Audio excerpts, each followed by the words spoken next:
England's Bazball message dead Agnew column. Ben Stokes England team were also 2-0 down in the last Ashes, then came back to draw 2-2.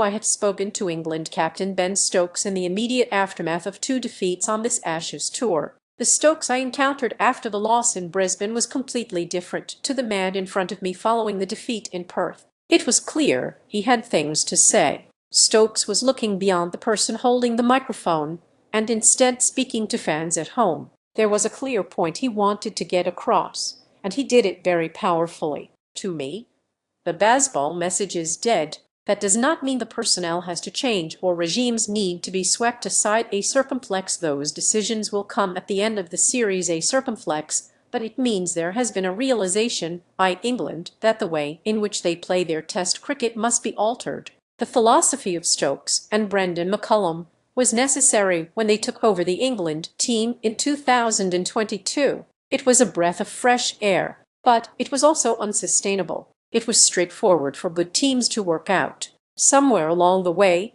the rhetoric ran away from England. It got out of control and cost them matches. Now, there is a sense Stokes has observed something in the Australia team. When Stokes said his dressing room is not a place for weak men, he was making a comparison to the way Australia play their cricket. There are no loose shots. There is a willingness to soak up pressure, to not leave the job to the next man. However, if Stokes and McCullum are questioning the mindset of the players, they have to look at themselves. Have England got into this situation because of a feeling of pressure or expectation to play in a certain way? When England have fallen